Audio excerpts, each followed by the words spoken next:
Good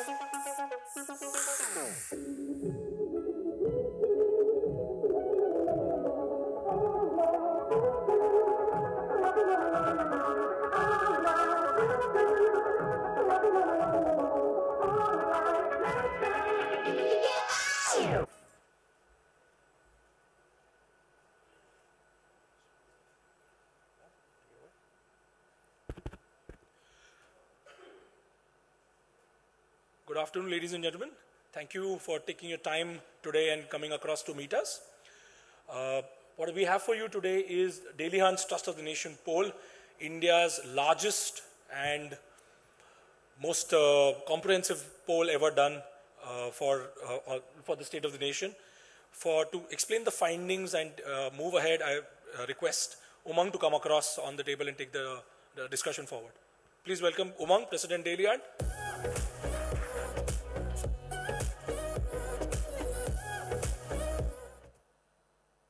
Well, good afternoon, ladies and gentlemen. And on behalf of Dailyhunt and our partner, Nielsen India, a very warm welcome to this afternoon. We'd like to thank you for the gift of your time. And we're really excited, as Samir just teed up, to share with you the results of the poll that we did across Bharat, across the warp and weft of India, along with our most reputed partner, Nielsen India, in this space. Before I go further ahead, I'd like to give you a short snippet into Dailyhunt. Now, Dailyhunt is India's #1 ranked news and local language content destination.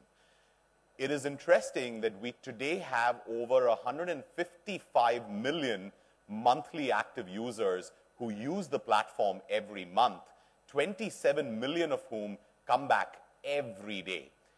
We're also the fastest growing news and content app in the world, where we're adding over 15 million net new monthly active users month on month for the last 5 months, and are continuing to see that growth trajectory over the next 6 to 12 months as well.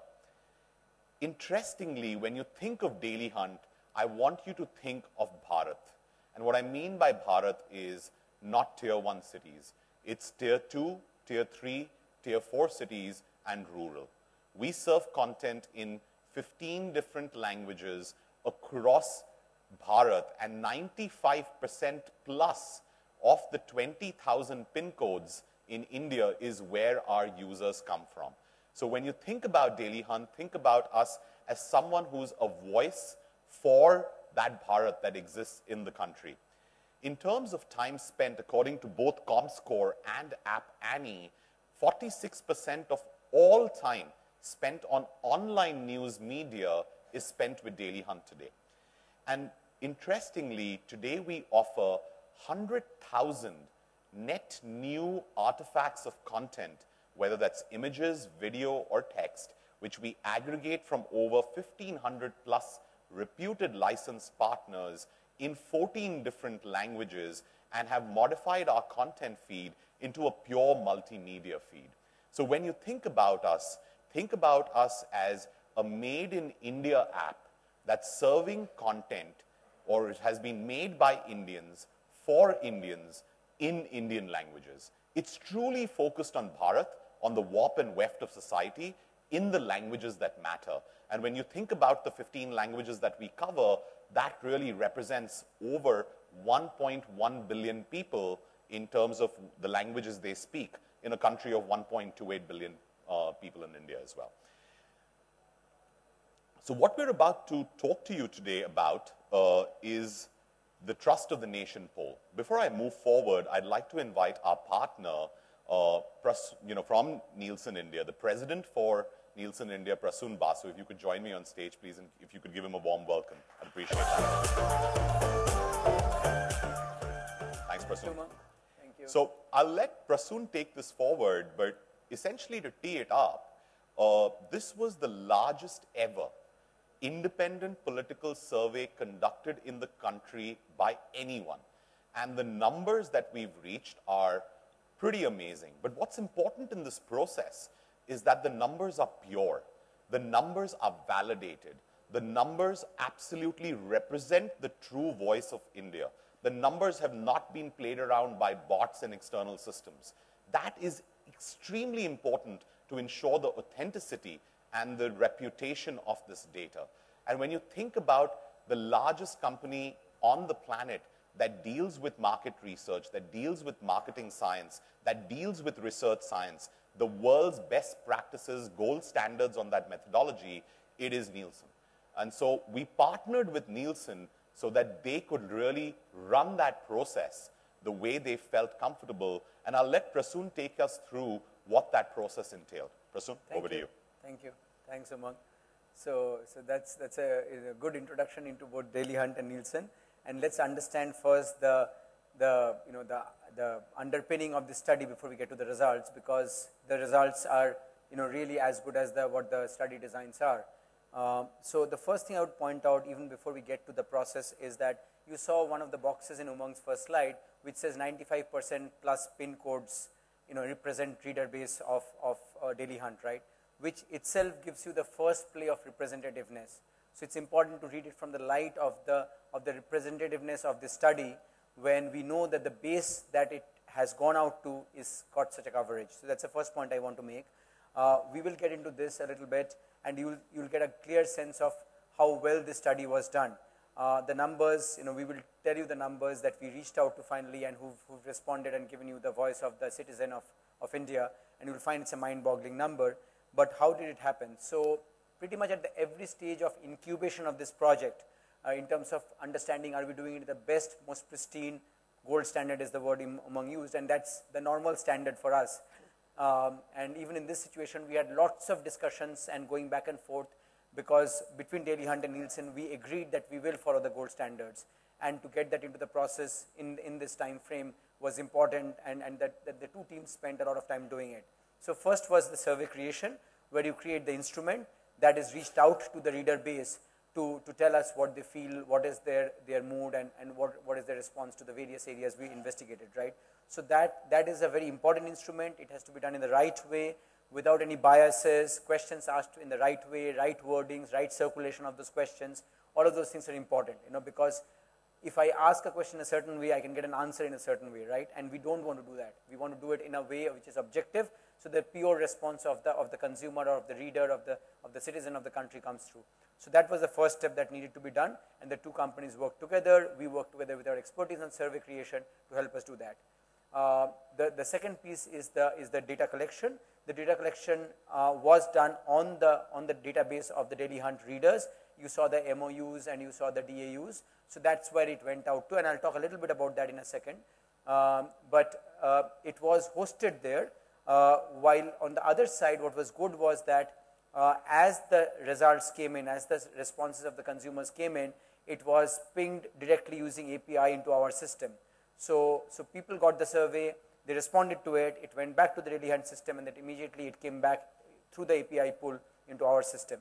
And then from there on, we looked at that data and we did what we did, which I'll talk about in a second.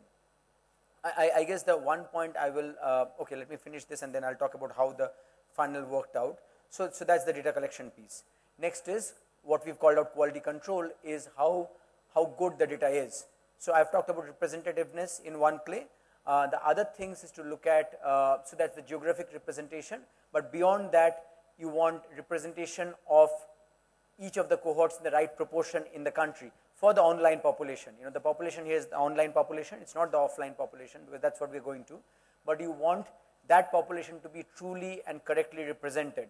So there is very large body of work that Nielsen has in terms of how do you get to the cohorts of the online population, the internet users and accessors, right? So that data was used to weight the data to the correct representation of online, and this process is called weighting, but it's a very important one, because in any survey you do, sometimes there'll be, maybe the males will respond, a higher proportion, or the female, or the younger guys, or the older guys. Those things happen, and then you want to correct for it to get the right representation, and that's a process that is done by a research firm like ours, and that process was done here. So that's the next step that's done. The other one, which is relevant to the point that Umang raised, which is important in the online world, is sometimes there are multiple responses that come in, there's bots that come in. So you have to be clean and clear that every voice on the survey is one unique person's voice and a real person's voice, right? So to get the unique person's voice, because there is a potential that maybe one person has responded twice, right? He really loves the survey, he thought we did a great job, or he wants to, overcall his view, he can respond twice, right? So it's very, very important to what we call deduplicate, to make each person's response one unique response. And that was done because we've got access to really big data databases, the largest in the country, and using those databases, which are in many, many millions, you can actually deduplicate any of these samples to get to that unique one. And that's what it talks about here. It's very, very important in the online world. In the offline world, there are other forms of verification. In the online world, you can't do the physical verification. So this is how you do the verification to get to the unique audience. So that was done to get it really clear there. And then you've got the final data set. And that final data set is what we analyze. We run the results. Umang will talk about the results here. And that running the results, interpreting the results, and coming out here is what the last step is, which again Nielsen partnered with Dailyhunt on. And I must say, and you'll see it in the coming up slides, is that we've called out, and Umang will call out exactly how the results are, because this is the voice of the citizens of the country, what they have said. We are a mode to bring it out to the world at large. Our job, both of ours, is to represent that to you, not to interpret for you. So that's what you will see, because we want the results to be as pure and clean as he said. The one thing I would point out through this entire process, the survey went out to the database, and you saw the numbers of 27 million DAUs and 150 million, MAUs. And the survey was run over a 16-day period, so it's a point in time from October 5th to 21st of October it was run, point in time. So if you look at that 15-day period, then it's likely that we hit somewhere in the middle of that database, maybe 40 million, 50 million people. I don't know what the number would be, whoever would have actually touched it in that period. But if I take any of those numbers, the response rate, which we got around 7 million responses back, is a very, very good response rate in a survey of like this kind. It would be anywhere in the range of 12, 15, 20% response rate, which is a very, very healthy response rate. If you go out and do the literature search, you will find any response rate in the 12, 15% more is a very, very good representative response rate. That's one point. Second is just to again give you a point of the point of unique audiences. When we deduplicated, we found around 25% duplications. So that got cleaned out when we went to the final number. And that's the reason I was calling out that's important. So all of these checks and balances have happened to really get us to the perhaps a gold standard data set, which has now been used to analyze and report and get us back the voice of the nation really. So those are the main points. Just moving on from there, as a result, there was a very, very good, before I talk about this slide, there was a very, very good mix of all age groups. So we had 4 age brackets that we had tracked, and all 4 age brackets were very nicely tracked. Then we had a male-female mix. Obviously, there is more of internet accessors on the male side than the female side, and that's what was represented. Any corrections that are needed on gender, on age were done. Any corrections that are needed, as in weightings that are needed in terms of states, that was done, all of that. But as you can see, one of the slides here, this was also done in 10 languages. And as it was sent out to these languages, you can see the languages there, all the languages got represented. Obviously, Hindi came up as a bigger language because that's what more people speak in this country. But all of these came out because we did the survey here. And if you look at all these languages together, it covers, perhaps 1 billion people of the country. So it's a very representative set of languages to cover the spectrum of the country. And also we wanted to see that, because it's online, we wanted to see whether it's a spread of all kinds of, accessors from high-end, more, richer people to people who have lower incomes. And a representation from that is to look at the mobile phones they used. And you can see there is, the 37%, what we are calling low-end mobile phones, which is 10,000 rupees and less. Then there's the belly of the market, 53%, which is 10,000 to 20,000 phone, mobile handsets, people. And then there is the real upper end, which is around 5%, which is actually a good number. So it's good representation of people who come from the high-end mobile phone users to the middle end to the lower end. So that entire spectrum is covered. So this is one representation again, which shows how the representativeness of the study was pretty strong. So I think with that, Umang and I will talk a little bit about revealing the results now that you've got a sense of the methodology of the study that we partnered together on. Thanks so much, Prasun. Really appreciate that. So I think before we go forward and reveal the results, I'd like to talk about two things.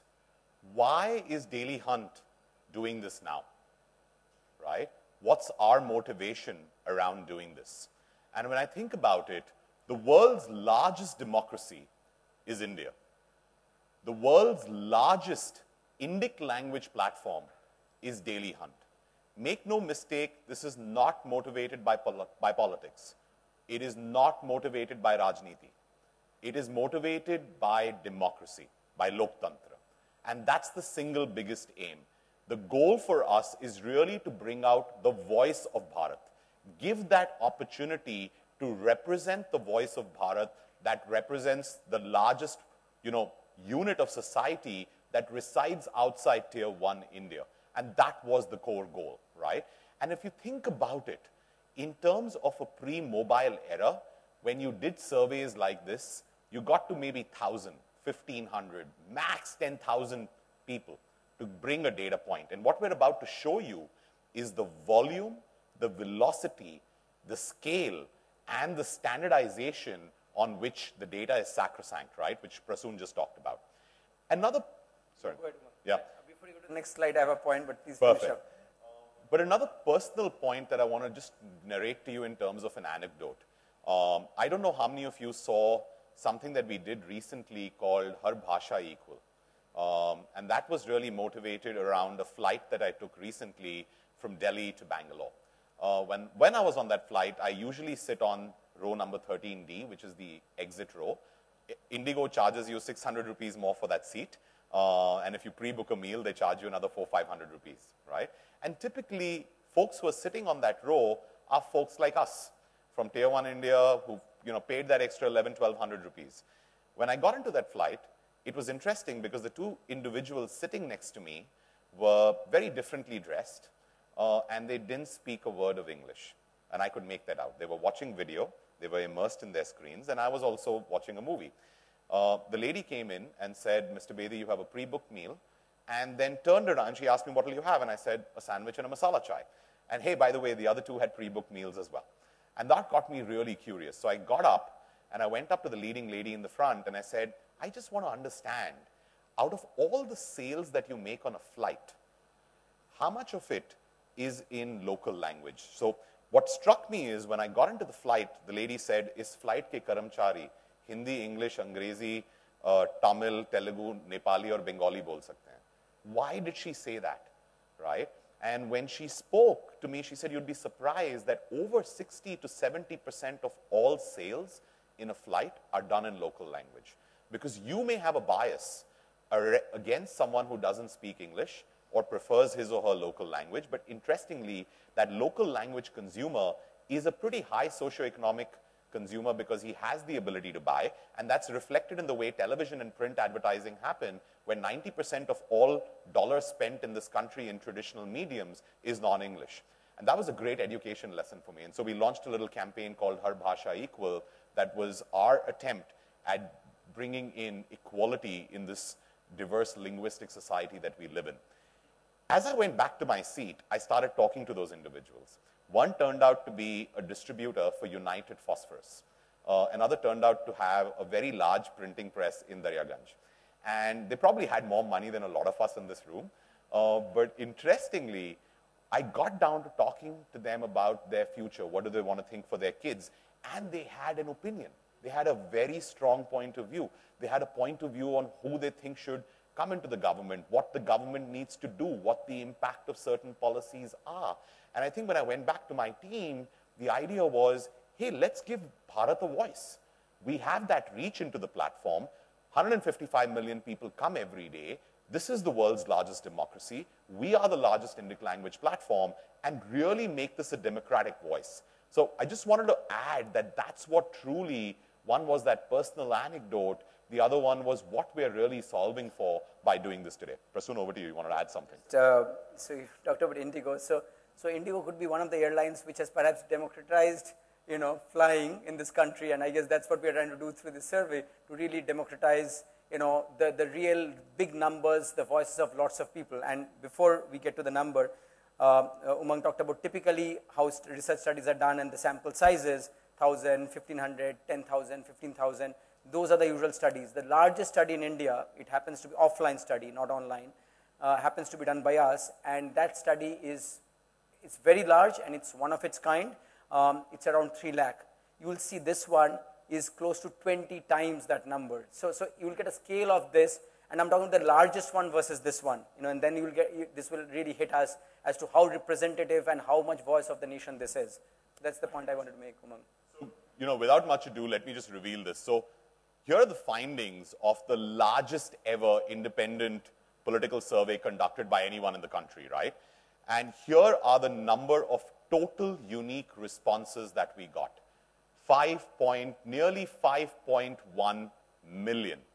Over 51 lakh unique responses, Voice of Bharat across 10 plus languages, covering 95% plus of the PIN codes of this country, across a socioeconomic classification from low-end to mid-end devices being 90% of the study to high-end devices being 5% of the study, right? But that is the number. Now, when you think about the velocity and the volume at which this happened, we opened up the survey, as Prasun said, on October 5th. By day 1, we had crossed 1 million, which was like we were blown. By day 3, we had crossed 1.75 million. And then over the next 10 days, we crossed the 5.1 million number. Another very important point to add around influence. I don't think any one of you saw an ad in a paper or in a newspaper around this study. You never saw an ad in television on this study. You never saw an ad digitally on this study. You never saw a tweet or a Facebook post promoting this study. This was purely organic. So even when you came to Dailyhunt, we didn't force you to finish this survey because we have 27 million active users a day, right? 5.1, chose to uniquely complete the responses. But you'll be surprised that we did not even put a roadblock into the app. It was a part of the app. It was a tab that you discovered. If you chose to conduct, to fill the survey, you filled it up. And I'm just building these points because every other survey that I've seen in this political space is motivated by political gains. It's motivated by a lot of other things, whereas for us, it was really around democracy and bringing that voice of Bharat to the audience. Yeah, and as Umang will get to the results now, there's this debate in research about do you incentivize the person to respond or not? And that's a big debate that happens the world over in India. So there was no incentivization here is the point that he's making here. That's the point that we need to think about. This is self-generated, self-wished responses from the state of the union. And the other thing is, when we do these 10,000, 15,000 or the 3 lakh study I talked about, that is to represent 1 billion plus Indians, right? Here we are talking about an internet population of maybe 300 million and 5 million out of that. So if you look at the proportionality, you can see how high a proportion of that set of people is represented here. Over to you, Umang, to talk about the results. So let me get straight right into it, right? Now, when we looked at the data, the first question that we asked was a fairly direct question, which is, how has your trust in Narendra Modi's leadership changed since 2014? If you remember, in 2014, the BJP and Narendra Modi came into power with over a 2/3 majority, right? 63% of the respondents expressed more or similar levels of trust in Narendra Modi as compared to 2014, right? And when you think about that number, that was staggeringly high because 15% said that they trust him as much as they trusted him in 2014 when they elected him into power. 48% said that they trust him even more than when they voted him into power. And about a third said that they trust him less. But when you think about the magnitude of a fairly direct question all across local languages, all across 95% of PIN codes, all across Bharat, served in 10 different mediums and languages discovered on the app, here was the answer that Bharat gave us. The other question that we asked is, do you believe that a second term for Modi will give your family a better future? And here again, 50% plus believe that a second term for Modi will provide a better future for their family. The yes was about 50.3%, Do not know stood at about 14%, and that's the undecided category, and about 35.9% said no. When you look at these trust and belief scores that I just showed you around whether you trust Narendra Modi more since 2014 or less, or equitable, or whether you believe he should have a second term, we broke down the responses across gender and across age groups, to the point that Prasun had made earlier around all data being well represented. The trust levels in Narendra Modi remain relatively constant across age groups, but it is slightly increasing for the 35 plus audience, which is the second time voter, right? And you'll notice that in the skew here, where the 49.6% on trusting his leadership and the 53% on believing that whether he should have a second term or not is actually reflected in the data. Again, a very interesting data point around the trust levels that are there in the current government. Now, when you break this down by socioeconomic classification, I'd like to add that in the internet world, with the lack of an online database of socioeconomic data in the country, the mobile phone is used as a surrogate in terms of understanding socioeconomic classification, whether it is at Dailyhunt or at some of the global internet platforms. Now, when you look at the phones, we talked about three types of phones: low-end phones, less than 10,000 rupees, mid-end phones, 10,000 to 20,000 rupees, and high-end phones greater than 20,000 rupees. The low to mid-end represented 90% of the responses. The high-end represented 5% of the responses. The trust levels for Narendra Modi are relatively high amongst all low-end and mid-end phone users, which is 90% of the responses, which is the Bharat, right?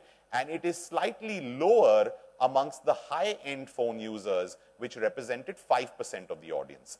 That data is represented here. If you look at the low-end phone users, which is trending at about 47.5% of more trust and same level of trust at about 14%, when you add that up, that's about 63 to 64% of people who trust him as much as they did way back in 2014 or more, right? Which is a pretty powerful statement. But when you look at the low-end phone, the high-end phone users, the trust him less scores increased by about 1.5% on an average, right? And that's what is represented in the data. So the other way of framing it is Bharat that lives across tier 2, tier 3, tier 4 and rural have relatively higher levels of trust in Narendra Modi, which is a large part of our voting population. When you break down the heat map of how these scores fared across states, this is where the data gets really interesting. I tried to represent it on the map of India. It became really hard. We will give you these slides so that you have the actual numbers with you at the end of this meeting. But essentially, we broke it down into north, south, east, and west. We had all the states covered in the north, all covered in the south, all covered in the east, and all covered in the west. Now, we found the trust and belief scores for Narendra Modi are relatively constant across states. They're relatively the same. There is an interesting anomaly. It is highest in Karnataka, and it is lowest in Tamil Nadu and Kerala, right? Which you'll see represented in the heat score. But again, what this gives you is a pulse of the nation at that point of time of whom they trust in terms of their trust and belief numbers when you reflect it on the heat map in terms of the geographic dispersion of where they're coming from.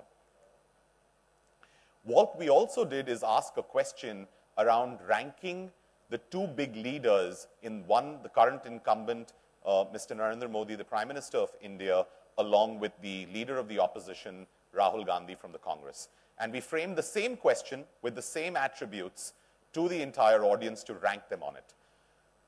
Honesty and hard work is where Mr. Modi came at about 52% in terms of a trust score.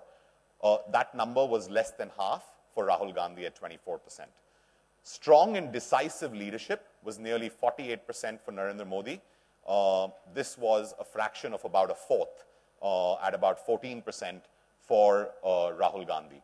In terms of being a nationalist, about 38% had a high trust score for Narendra Modi.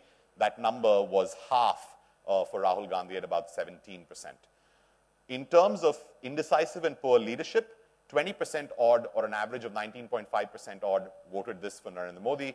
That score was more than double at around 35 to 45% for Rahul Gandhi. Now, what we did is we asked a series of questions on topics that matter to our audience. Of the 155 million people who come to us every month, 80% of the audience shows an affinity towards politics and news as a genre. And this really matters to them. When we looked at the topics that matter to them in terms of what are they consuming on the app, they fell across a plethora of subjects, about 6 subjects. And the next 6 questions are really focused around deep diving in those areas. So the first question that we asked is, who do they trust the most on foreign policy matters? And there was a range of leaders that were there. I'm just clubbing some of the others into the others bucket. 66% trust Narendra Modi the most when it comes to foreign policy. These cuts of data get very interesting as I go into the states, and I'll get into the top 4 states that will get into polling in the next 45 days, which is where you'll see the data get even more interesting. So 66% were for Narendra Modi. About a 4th or a 5th at about 17% was Rahul Gandhi. Arvind Kejriwal at nearly 7%. And Akhilesh Yadav, Mayawati and others being a small fraction of the number.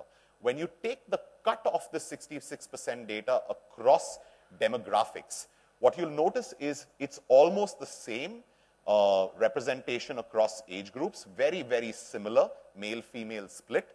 But again, you'll notice that the 35-plus audience statistically has even higher belief in him around the foreign policy area. The next question that we asked is, who do you trust the most to tackle corruption? And on the corruption question, 59.5 or 60% trust Narendra Modi the most to tackle corruption. Rahul Gandhi, interestingly, did not come in as number 2 on this. It was Arvind Kejriwal who had a higher score at about 15%, Rahul Gandhi at about 14%, and then Akhilesh, Mayawati and the others, which were a smaller fraction of the number. When you break that down by demographic cuts, interestingly, this is what you see. The 60% on Narendra Modi is nearly uniform, whether you look at it at male, female, or the gender cuts, or the age cuts. But when the 35 plus, again, is leaning forward in that direction.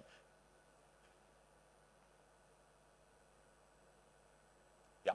The next question that we asked is something that what matters to all of us in Bharat, which is, who do you trust to lead the nation during a national crisis, right?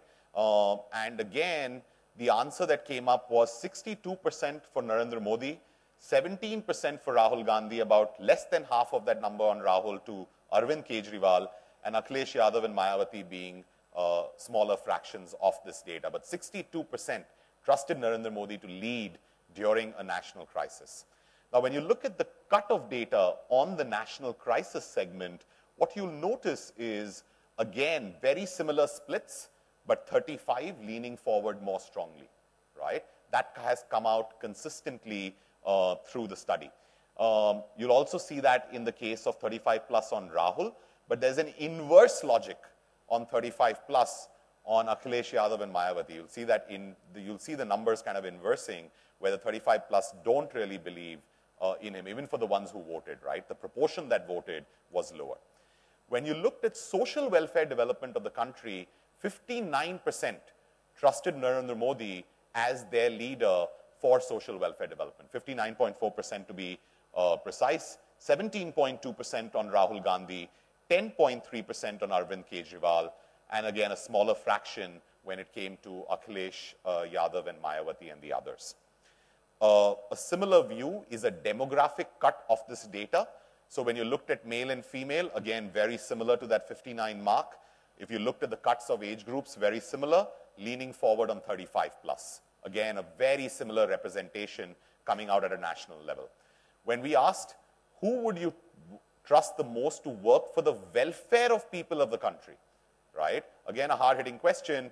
59% said that they trust Narendra Modi the most to work for the welfare of the people in the country. Rahul Gandhi followed at 17%, Arvind Kejriwal at 10.8%, Akhilesh Yadav at 4.1%, Mayawati at 2.4%, the others buckets into 6.9%, right? Again, a very similar trend in terms of demographic cuts and the age cuts of 35 leaning more forward in that direction as well. This was an interesting question, and we got some pretty interesting insights on it. So it was a broad-based question. We said, who do you trust to be fair to all communities across the country, irrespective of gender, religion, ethnicity, caste, race, age, sexuality, right? And this is really around discrimination, and who do you trust to be fair across any form of diversity that we value and respect in the democracy that is India. And I think for me personally, the proudest part about being an Indian is living in a country that is so democratic and has that rich diversity and cultural heritage and that respect for diversity. So for me personally, this is a very important value that I value living in this country, right? But here 58% said Narendra Modi, 19.1% Rahul Gandhi, so there was about and 10% for Arvind Kejriwal, 4.4 for Akhilesh Yadav, 2.6 for Mayawati. When you break down that number, again, very similar demographic splits with a higher leaning on the 35 plus audience across this data. So I'll pause here. But essentially what we've shared with you up till now is the pulse of Bharat.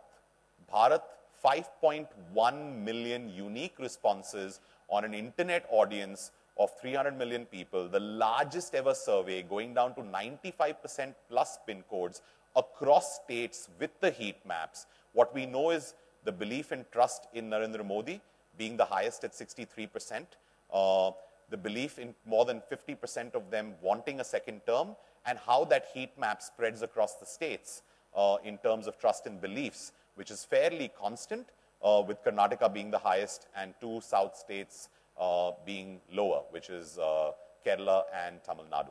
And we've also looked at it from a socio-economic cut, and the 6 questions that we've asked on the 6 issues that matter to Bharat from the 80% political affinity that we see for content on the app, right? We're now going to go into the finding of key states. And I just want to reiterate that this is not about politics. This is not about poll predictions. This is about democracy, right? This is about Loktantra. This is why it is important, because you get that voice of Bharat out at every point of time, right? And I think it's interesting given the timing that we are getting into elections in these 4 states. So I'll start with Chhattisgarh. Now, interestingly, at Chhattisgarh, the data is pretty interesting, where over 65%, if you add 49.1 and 16.1, which is over 65 to 66% of the audience, trust him the same level as 2014 or more. That's a pretty strong validation from what we're seeing. A third trust him less, right? When you look at whether they believe a second term for Modi will give a better future, Chhattisgarh is leaning forward more than the overall poll of India, which was at 50.3%, but Chhattisgarh is at 55.6 or nearly 56%. 29%, less than a third, is a no, and there's a 15% undecided category within I don't know right now. When you look at the data around whether you trust Modi for the work that they do for the welfare of people, 67.5% said yes, he's the leader. That's the #1 leader that comes up. Everyone else is a fraction below, right? When it came to leading the nation during a crisis, very high scores. 71.6 voted for Narendra Modi, 13.8 and the longer tail below, right?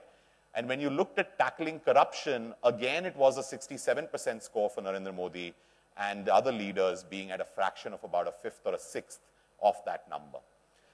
When you went down to the next 3 questions around foreign policy, this was 73.4, again, way higher than the overall 67% on the national average level, right? 67.6% on social welfare development and 66% on equality across gender and community across the country, right? Again, very similar consistent scores, the others being voted a fraction of this number. Telangana presented a very interesting dichotomy that came up. If you look at these numbers, these are like very, very high. Nearly 70% are saying that they trust him at the same level as 2014 when they voted him into power, and or more than half is saying that I trust him more. So similar or more is nearly 70%. The dichotomy that is reflected by the audience to the next question is, do you believe a second term is good? 37% say yes, but a larger number say no. And there is a 16% that is undecided. So we saw this as one dichotomy coming out in the state of Telangana. But when you go deeper down into the question in Telangana, what you see, which was reflected in the heat map that we talked about 44% to 47% vote him as their #1 leader for welfare of the people, to lead during a national crisis, and who they trust the most to tackle corruption, respectively, in that order. But what you'll find is Rahul Gandhi's scores for the first two around welfare and around national crisis suddenly have bulked up in this state, right? And so a very interesting cut on this data versus what you saw at Chhattisgarh. Again, what you'll see here, there's a consistency of between the 45 to 50% mark on foreign policy, on social welfare, and on being fair across communities for Narendra Modi's scores being the highest. But here the distance with Rahul Gandhi again is lower because his scores are trending between 29 to 30% across the state on these three questions. Now, Madhya Pradesh, which is another very, very large state in India, here again, you will notice that nearly 73% of the audience trust Narendra Modi similar or more than when they voted him into power in 2014, right? Again, a strong endorsement. About a third say that they trust him less, 32%. But when they believe that a second term is important, 60% say that a second term for Modi would have a benefit to their family, 14% remain undecided, and about 26% say no, right? Again, a very interesting take of a lot of popularity which is coming out of these numbers on the Madhya Pradesh state. When you look at these scores, they are very, very high.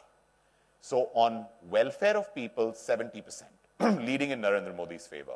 Leading during a national crisis, 73.4%. When you look at tackling corruption, 68.8%, all leaning in the direction of Mr. Narendra Modi. And everyone else below, similar to what we saw in Chhattisgarh, is where this number becomes a fraction, right? So this is very, very similar to that number where everyone else, Rahul Gandhi, Arvind Kejriwal, Akhilesh Yadav, and Mayawati, actually go down. And that's a pretty interesting insight that we've got on what Madhya Pradesh really feels on who they trust the most for welfare, for tackling corruption, and for leading the nation during a national crisis. When you go deeper into the questions, foreign policy, it stood out as probably one of the highest scores ever.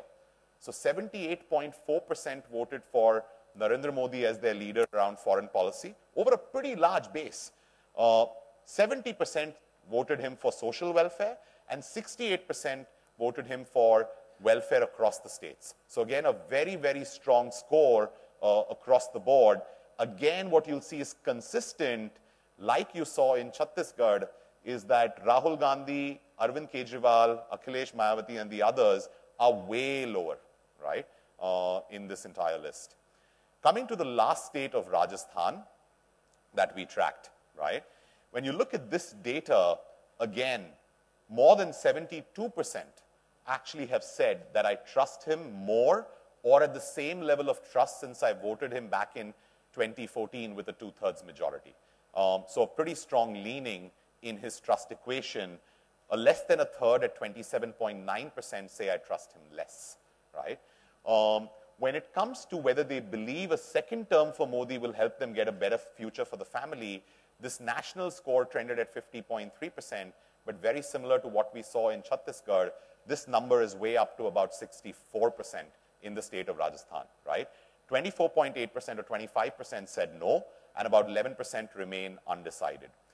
Coming down to the questions again, these are high scores. When you look at welfare for the people, leading during a national crisis, or tackling corruption, these numbers are in the 74 or 72 to 76 range. Again, leaning on Mr. Narendra Modi. Rahul Gandhi in the 11 to 12% scale. Arvind Kejriwal in the single digit to moving higher for corruption at 11%, Akhilesh Yadav, Mayawati and the others being a smaller fraction in this equation. When you look at the data around foreign policy, another high score, 78.4% actually voted for Narendra Modi being their leader on foreign policy. 12% on Rahul Gandhi, and then the fractions that you saw continue in the across the data. On social welfare development, very high scores at 68%. The similar fractions continue. On equality and being fair across race and gender and religion, 73% or 72.3%, I'm sorry, and those fractions continue again, leaning in forward of Mr. Narendra Modi. So I'll pause here, right, and let me try and bring all of this together, right? So to reiterate, we did this poll because the largest democracy in the world is India. The largest Indic language platform in the world is Dailyhunt, with over 155 million monthly active users. This is not about politics. It is about that voice of that democracy, the voice of Bharat. It is about Loktantra and not Rajniti. It is really about giving that voice to the wops and wefts of society who speak in different languages. The 10 languages that we covered already represent 1 billion plus people in this country, right? And this is really about their voice across 95% of the PIN codes in India. 5.1 million unique responses, the largest ever poll done in the history of mankind. Not only India, but across the world, right? The single largest. Done by AC Nielsen, the gold standard in this space. Prasun went into great details to talk about the depth that they have as a company to give us this data. This data came to us from them, right? The last thing that I would say is going deep into the numbers, 63% of individuals at a nation level have more or similar levels of trust in Narendra Modi. More than 50% of India believes that a second term for Narendra Modi will prove more beneficial to them for a better future. The trust levels are highest amongst the real Bharat, which is the Bharat beyond India, or beyond what I refer to as the Tier 1 India, represented by the 90% plus responses on the low and mid-end handphones. And it is lower in the high-end handphones that represented 5% of the audience. The trust and belief scores for Narendra Modi remain pretty consistent across age and demographic cuts and across the state cuts, with an anomaly where you saw that they were the highest in Karnataka, but the belief scores were lowest in 2 states, which was Tamil Nadu and Kerala, apart from the anomaly that we saw in Karnataka. So that, ladies and gentlemen, is the summary in terms of what we found in this poll. I'll pause here and I'll invite Prasun up in a minute to take any questions that you have for us. But as you can see, what we've done is really bring to you a voice of Bharat at a scale with data points that you would have never seen before. And that's what is the power of local languages. That's what the power of mobile. That's the power and the reach of Dailyhunt, right? And at the rate at which we're growing, we are pretty certain that by the time we hit mid of next year, we would be amongst the largest digital media platforms in the country across both local and global platforms. And what's benefiting us is that the internet is pivoting to local language, pivoting to those local language users who 9 out of 10 who are coming on board online onto the internet every day are consuming the internet in local languages. So with that, I will pause and request Prasun to join me back on stage. And happy for you, we'll pass a mic around. Please feel free to ask whatever questions you have on your mind. The lady has a question in the front.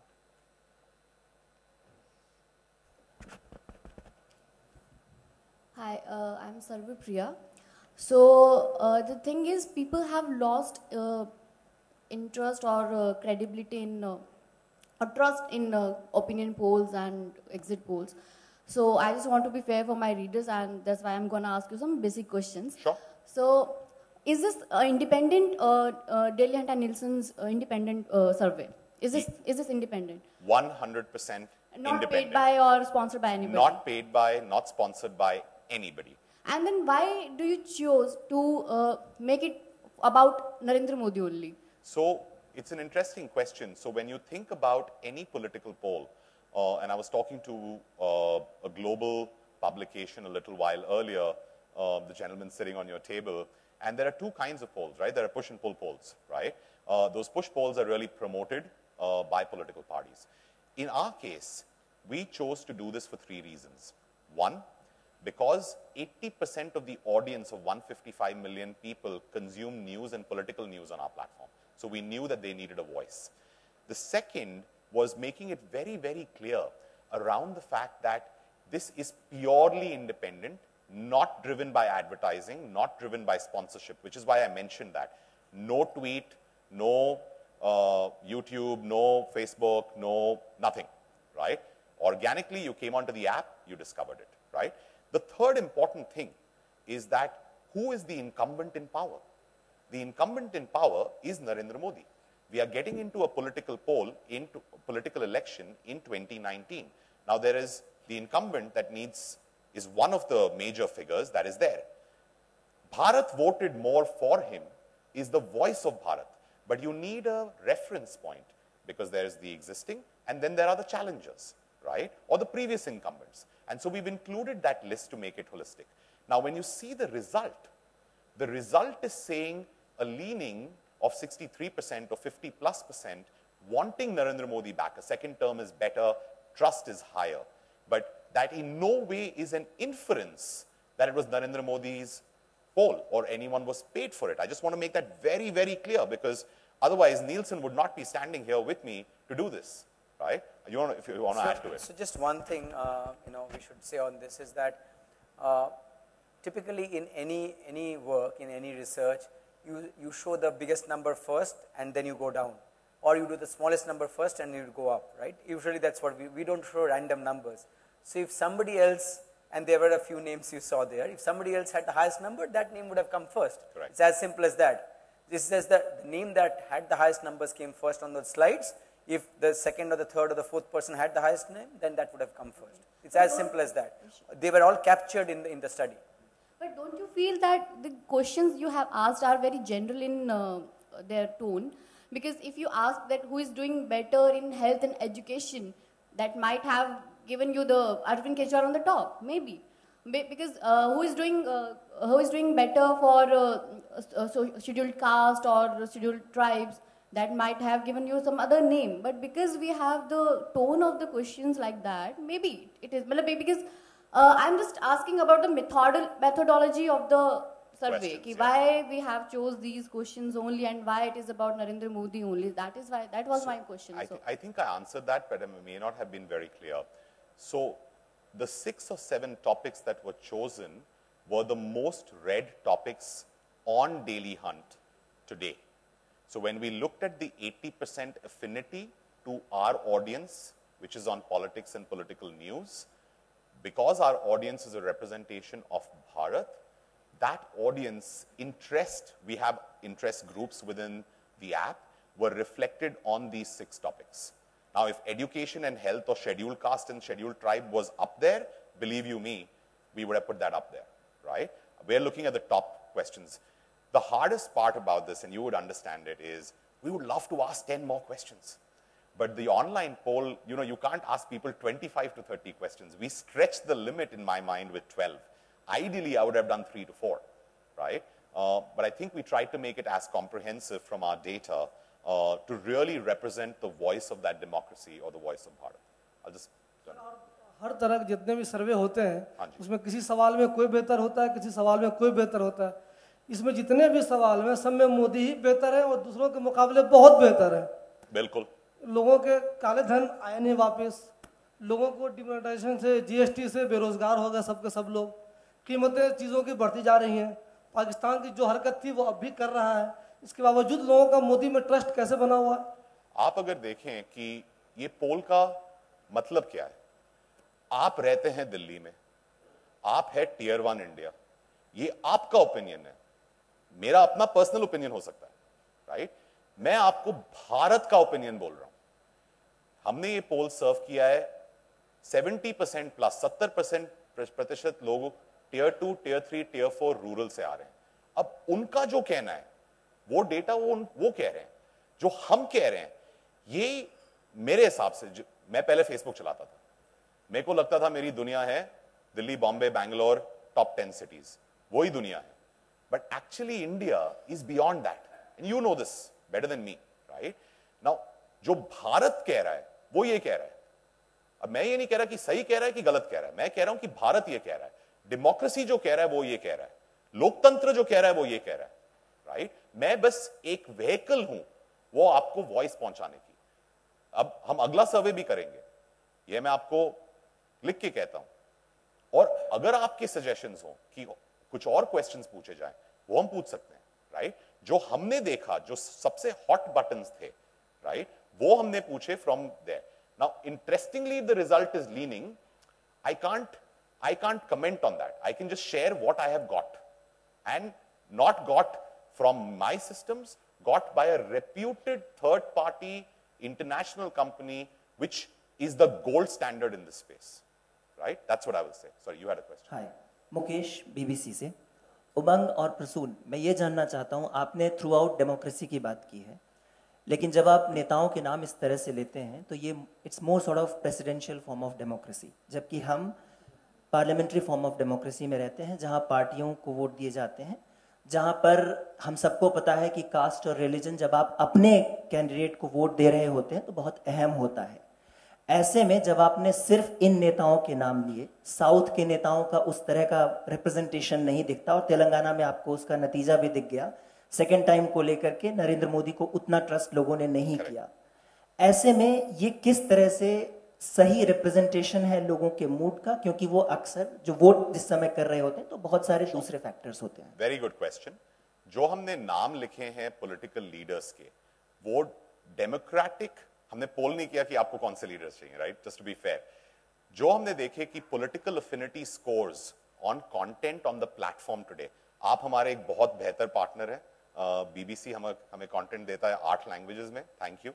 But basis जो आपका content है और जो 1500 different partner से हम content लेते हैं, we do a political score of who are the most read, talked about or shared leaders. And because this is a national poll, we've taken those top 8 leaders which are there consistently across those affinity models. I promise you, we will be doing a local poll for trust of a state. And then when we go to the trust of the state, we will bring local leaders, right? But that was the, aapne seedha question pucha, what was the motivation? The motivation was not a whims and fancies of Prasun or Umang or vice versa. The motivation was what was the scoring on the ranking of what are the hot topics being read, who are the ones who get the political score being the highest basis content readership. And I will just add one point to it.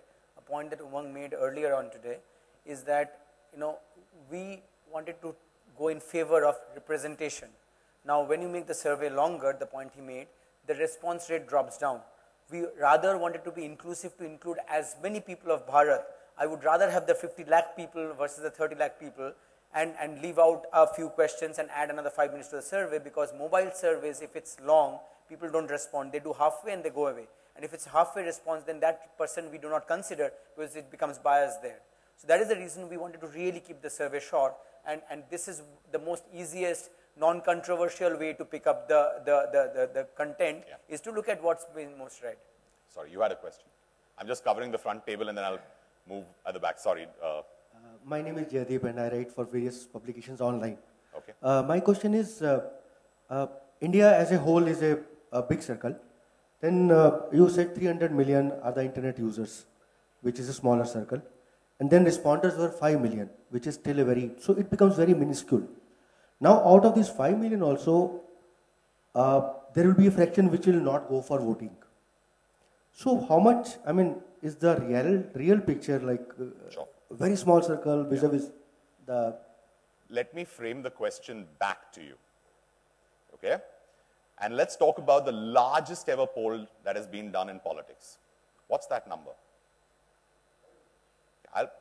You tell me. Now largest is 5 million. What do you think was the benchmark?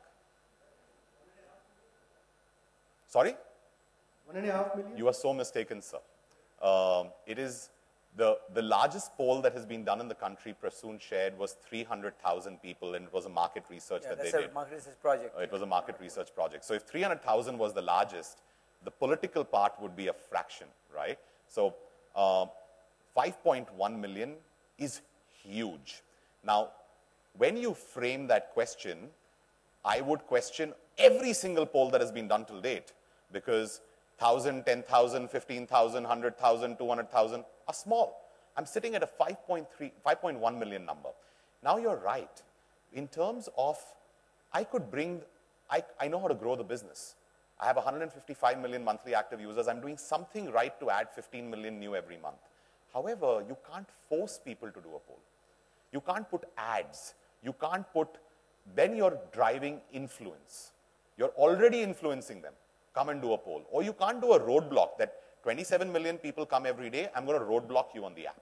So actually 5 million people doing it on their own, organically discovering it within one tab in the app is a huge number when you think about it with contrast to the past. And the fact, if all 5 million came from the top 4 cities in India, it's not a representation of Bharat. What it came across was 10 languages, 70% being tier 2, tier 3, tier 4 rural, 95% pin code coverage across handset devices which have been shown. So it makes it the most encompassing poll, no matter which parameter you tell me. And if you think I'm wrong, which I may not be educated enough, please point me to some other data point of another poll that has had this scale. Challenging it. Okay. My query is, I mean, I'm getting inquisitive. What could be the real picture vis-a-vis this picture? So let me just take that. So typically all research work around entire world, not just in India, is you do a sample and you expect the sample to represent the universe. That's how all work is done around the world, whether it's political, commercial, anything, any work we do, social work. Every study has a user base and some assumptions. Correct. Yes. So the thing is, there is this whole world of statistics that is used to see whether the projection is accurate or not. And when you project, there's an error that comes in the projection. Now, the bigger the sample size, the error becomes smaller. So the accuracy of the results get high. So at the sample size we have here, and like you're seeing, there isn't a sample size like this. So the error levels become very, very small. That's what happens. No sample will ever be the universe. But if the error level is 1%, that means if it's coming at 50, then maybe the right answer is 51 or 48. If this 50 lakh study was a 5 lakh study, maybe the error would have been 3% or 5%. That's the way this world runs, just so that we are clear and transparent about what does sample size do in terms of accuracy of representation of the real universe. Yep. Sorry. Sir. Yes.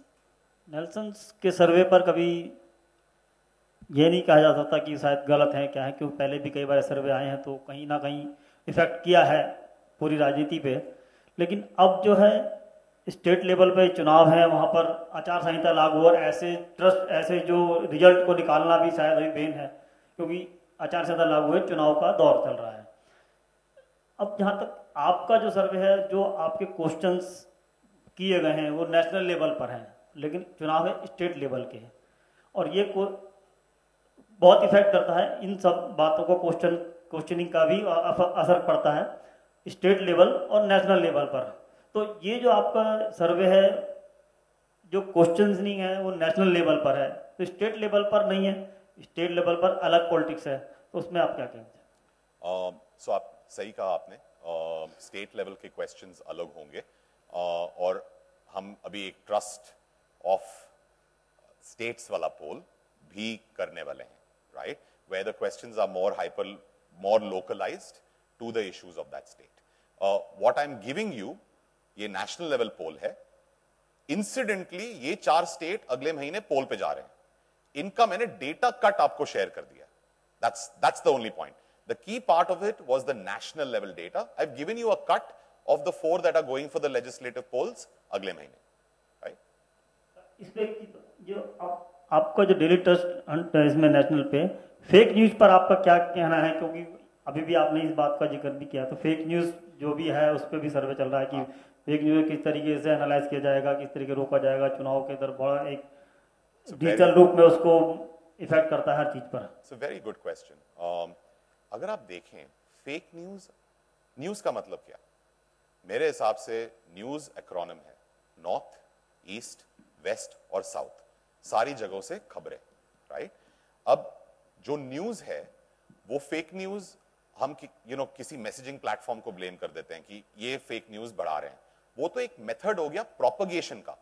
पर fake news आता कहां से है, right? It comes from propaganda in users, right? उसके लिए आपको user generated content चाहिए होता है, राइट? डेली हंट पे आप यूजर जनरेटेड कंटेंट डाल ही नहीं सकते। हम यूजीसी प्लेटफॉर्म नहीं है, हम ओजीसी और पीजीसी प्लेटफॉर्म है, ऑर्गेनाइजेशन जनरेटेड कंटेंट और प्रोफेशनली जनरेटेड कंटेंट। अभी हमने बीबीसी की बात करी, इधर बीबीसी पार्टनर है, दैनिक जागरण पार्टनर है, हिंदुस्तान टाइम्स पार्टनर है, मिंट पार्टनर है, वॉल स्ट्रीट जर्नल पार्टनर है, जो हमें कंटेंट देते हैं, राइट?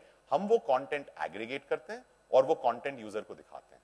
तो the probability of fake news on Dailyhunt is far lower to any UGC platform जिसपे यूजर जनरेटेड कंटेंट है, राइट? जो यूजर जनरेटेड कंटेंट हमारे प्लेटफॉर्म पे है वो सिर्फ कमेंट सेक्शन में है कि आपको आर्टिकल पे कमेंट करना हो।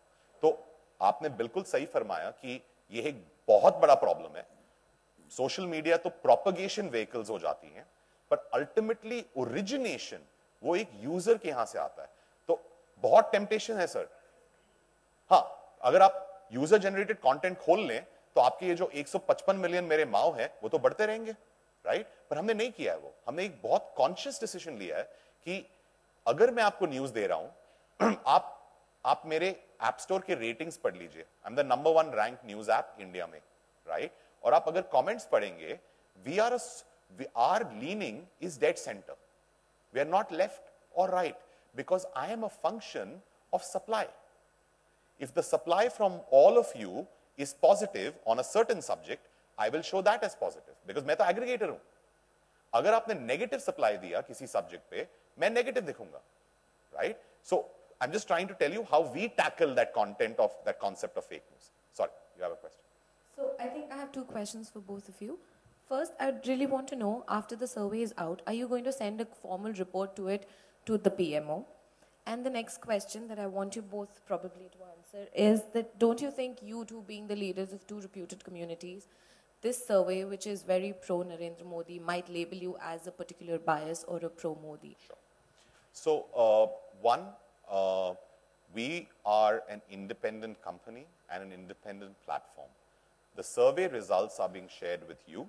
The survey results will be shared on our platform for all. We are not sending it to one particular person or another particular constituency or another particular political party. It's open for all. So that's the first thing that I would say. The second thing that I would say is that you said that if the results are skewed towards one person, I would look like being politically aligned with that one person, right? Interestingly, that's not the case. So if you search, do a Google search on, let's say, Daily Hunt and Congress, you may find lots of positive articles there. So you may see a lot of my user comments in the section say that we are a pro-Congress app.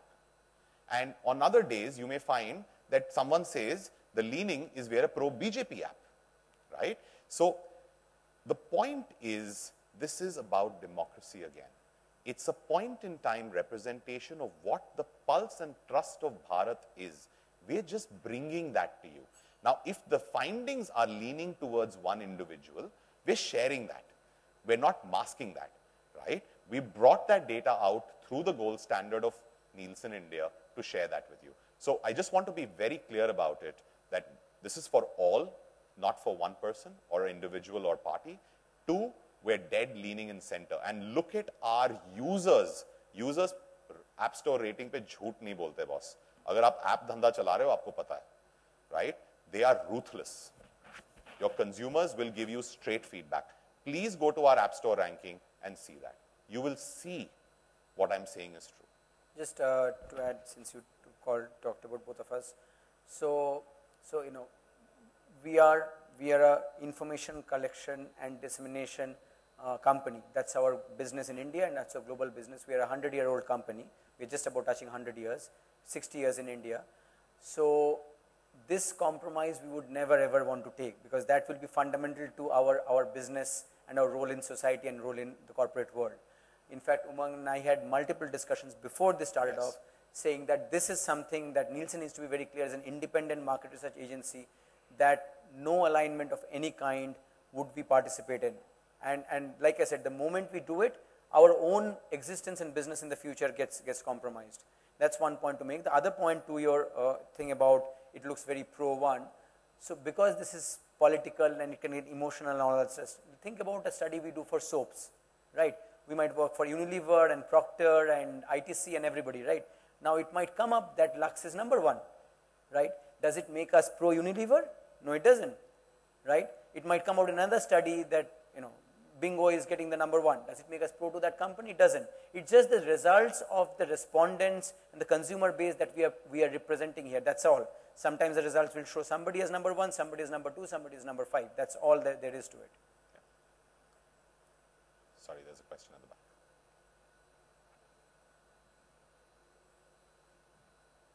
I'll make a small point, and then you'll understand why I'm making that point from my question. You said in your introductory remarks that BJP won with 2/3 majority in 2004. That's patently wrong. BJP just got 10 seats more than the halfway mark, and with 31% votes. Why I'm trying to say this is I meant the alliance, yeah. Sorry? I meant the overall. Even the alliance didn't. Yeah. Alliance got 336 seats. 2/3 would be 361. So even that's wrong. I'll tell you why I'm asking this. In all of your survey, every question, Modi ji is getting more than 50% votes. Would you say that is how, whether in these 5 states, which are poll bound, or eventually 2019, that's how the voter behavior will be? Modi or BJP, Modi-led BJP, would get 50% or more votes, and should probably get 50% or more seats as well. I think I said this right in the beginning. 1, this is not about politics. 2, this is not a predictor to the poll. I said this right in the opening, that this is not in any ways a leaning predictor to the poll. This is the voice of Bharat. This is what people have told us, right? Now, if you want to interpret it, that it may be a representation of what will be a prediction to the poll, see, that is an opinion. I told you our job is, rather I think Prasun made this statement right in the beginning, our job is to bring to you the data. You think we didn't know that there's going to be a leaning one way or the other or dead center? If you ask a question, you trust him more, do you trust him less, you don't trust him. Boss, that question can go anywhere. I would argue that that is a hard-hitting question. Just think about it, right? Is your data any indicator of voter behavior? Eventually. I will not be able to comment on that, right? It is a voice of the customer or the voice of Bharat which is out there. Now, is it an indicator of voter behavior? We will get to know in June or May 2019, right? But I don't think today we can comment on it. Umang, even if we see something, you know, later on, I don't think we can still call it an indicator. Correct. It's a correlation that might exist. Yeah. You might find a coincidence, correlation, maybe logical correlation, but there's nothing more than what exactly the words that you saw. Every question was called out here in Umang's charts. You saw them. That's all I can interpret. That is the question. That is the answer. Does it correlate into something else that you are raising? I don't know, because I have not checked for that correlation. I haven't asked another question which I could correlate and answer your question. So Dailyhunt or Nielsen is not in a position to even answer that question, because we've not even checked for that. No, but what would have been that question if Sorry? you'd asked? What would have been that question? I don't know. I don't know. That was not the scope or the intent of the study, so we haven't even thought about it. No, the problem here is you're not selling soaps or showing us popularity of soaps. As you mentioned, you know, if you collate data about 2 soaps, I mean, this is about politics, it affects our lives. It's more than just selling Lux or me using Lux. So when you're putting this out, the data out, you're obviously trying to influence, or the data itself influences. So obviously you're trying to say, Modi ji is 60% more popular than everyone else. There is a correlation. There is an influence that this data plays in people's minds, in people's behavior. No, I wouldn't say that. No, I'm just trying to ask you, why would you compare politics with soaps? No, let me jump in there. I think what Prasun was doing was, so guys, let's take a step back on this. Had the data reflected not Narendra Modi, but let's say Rahul Gandhi for a second, what would your questions have been? Your questions, I'm assuming, if you have no political bias in the room, would have been, hey, why is it all coming out to Rahul Gandhi? That's not what Bharat is telling me. No, hold on, let me finish my point. My question is simple. Let me finish. When you're saying more than 50% on all questions, the answer is Modi, obviously it's an indicative of a certain trend.